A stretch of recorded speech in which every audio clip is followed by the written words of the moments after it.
Я слышал, что если ты, я забыл, когда ты дома, Да, деньги нельзя свести, не свести. потому что если будешь свести, денег не будет. So did you know that Eastern Europeans are a pretty superstitious bunch? So let's get into some of the most commonly held superstitions in Eastern Europe through the words of some of the local girls. Поехали!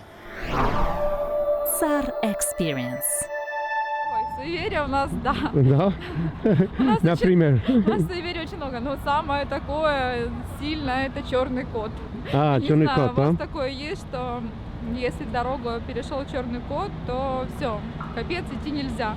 Если ты перейдешь после черного кота, то будут какие-то неприятности у тебя сильные. Второе суеверие — это пустое ведро, то же самое, аналогично, это катастрофа. Нельзя, если перешли с пустым ведром, тоже нельзя, там, как говорят, наплевать через плечо, пуговицу крутить. Да. Вот. Ну, я вообще не верю в суеверия, но они есть у нас. Потом пятница 13-е. Ну, пятница 13, наверное, ленивые придумали, потому что вроде как несчастный день, и нельзя в него работать. Потом понедельник — день тяжелый. Я слышал, что если ты, я забыл, когда ты дома, Да, деньги нельзя свести, не свести. потому что если будешь свести, денег не будет. Потом еще... Я вообще могу про суеверия долго рассказывать, потому что как бы, так как я здесь выросла, я знаю все, наверное, суеверия. Часы нельзя дарить. Вот, это к ссоре. Если друг тебе подарил. Ножи нельзя дарить. Ножи — это тоже там к ссоре. То есть быть на ножах. Да. Если тебе уже подарили ножи, тебе нужно за ножи дать какую-то копеечку. То есть как бы ты вроде покупаешь у человека. Ты суеверная? Я? Нет, не суеверная. Ну, в общем, скорее украинцы суеверны, да. Ну, особенно, я думаю, старшее поколение, оно больше суеверно, чем вот мы, как сейчас. Ну, не очень. А ты веришь на суеверие? Не знаю, вообще на самом деле нет. Мне кажется, это глупость. Но каждый раз, когда черная кошка переходит дорогу, я всегда берусь за пуговицу. Или пытаюсь, чтобы женщина с пустым ведром не проходила мимо меня. Поэтому в целом я не верю, но очень много людей в нашем городе, в том числе и молодых людей, действительно в это верят. Например, нельзя выносить мусор на ночь, иначе не будет денег в доме. Нельзя рукой убирать со стола, тоже денег не будет. Черная кошка к неудаче, женщина с пустым ведром, все к неудачам. Поэтому веришь, не веришь, но пытаешься избегать. Ага, смешно. Ты думаешь, что украинские люди очень верят на суеверие или меньше, чем... Ты путешествовала, может быть, в Италии не больше или тут сама? Ну, не могу так сразу обобщать за всех, если честно, но мне кажется, в каждой стране есть люди, которые довольно суеверны. У всех есть свои разные какие-то особенности и понятия, и все в них верят. Действительно, я не могу говорить за всех людей, но среди моих знакомых довольно много людей, которые верят во все суеверия. Может, даже сознательно не верят, но на подсознании соль через плечо все равно бросают. And particularly one thing that fascinated me was while they passed around a sheep's head and took it apart and ate all of it, and every piece had a different symbolism in the culture. Really interesting local experience. If the people gathered together, we usually cook lamb, and we have to pick the head of the lamb to the oldest man. Okay. And after that, they will share all the foods. We have to Including share. the brains, like Yes, everything. Yes. Ears, Yes, ears, tongue, eyes. everything, and you gotta eat etc. it. Yes. And is there any significance to, like, the people eating the brains or eating the ear? Any sort of special meaning? Yes. For example, the oldest man, he gives the eye to someone. If he gives the eye to someone, so he wants to say that he will have a good Eyesight? good eyesight. Yes, Yeah. something like that. Yeah. So I understand. So if you get the brains, mozgi, it's going to mean you're going to be smart. Yeah. Домовик? Что це? Это существо как дух, который живет, это как этот дух этой квартиры, этого дома, понимаешь? Это то, что и есть хорошие домовики, а есть плохие. Это, мне кажется, лично мне кажется, что это зависит от того, кто раньше жил там. Если хорошие, возможно, люди, хорошая энергетика, значит, хороший домовик.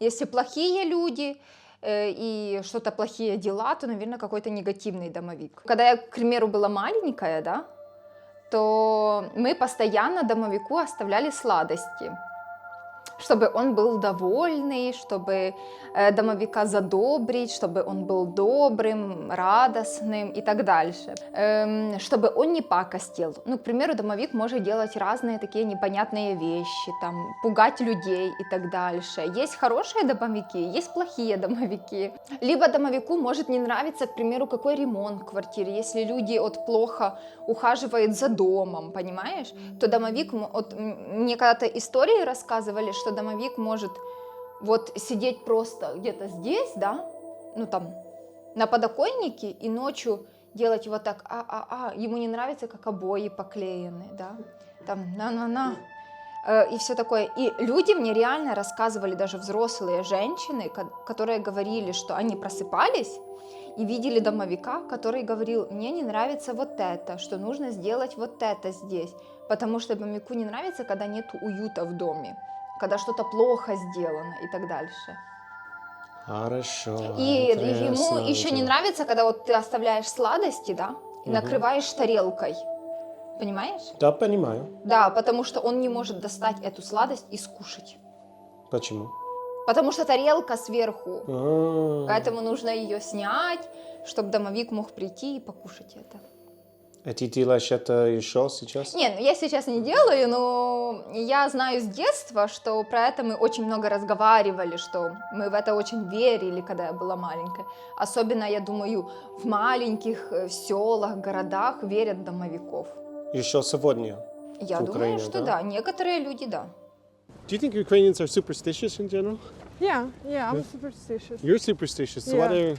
what superstitions do you adhere to? Superstitions was like, for example, if we if we cross like some things from two Yeah. sides, that you will have a fight, even with A the fight? cat. Yeah, a fight. Like for example, if we walk and there's like some tree and we walk on both sides, so that we will have a fight. So you need to say 2 times like hello, hello.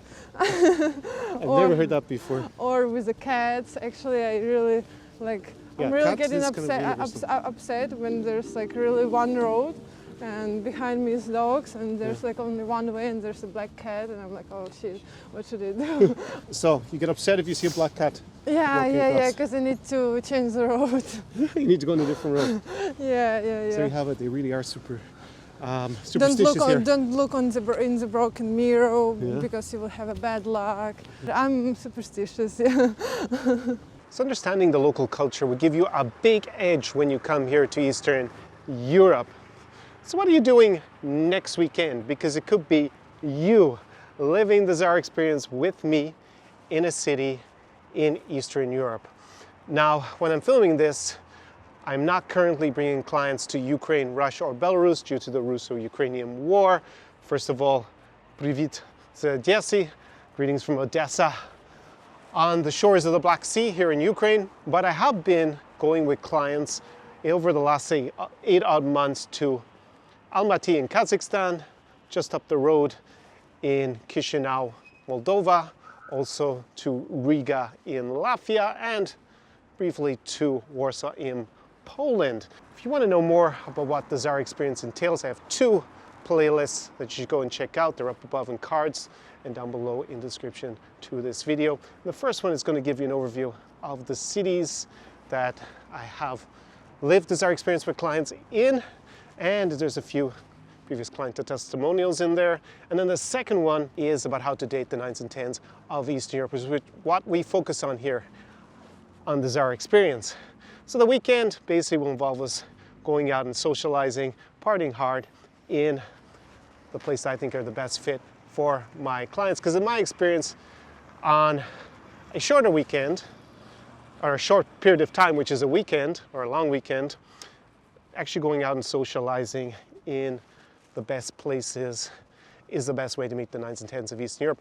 Actually, over the long term, social circle is, in my opinion, the best way, but that's something that we can work on when we meet up on the Tsar experience. So if, having reviewed the playlist, you think that you are eligible for the Tsar experience, then down below in description to the video is a link to the application form, because the Zara experience is by application only. And once I review that, I think it's a good fit for us to work together. Then could be you enjoying an unforgettable experience in Eastern Europe, living the Zara experience with me very soon.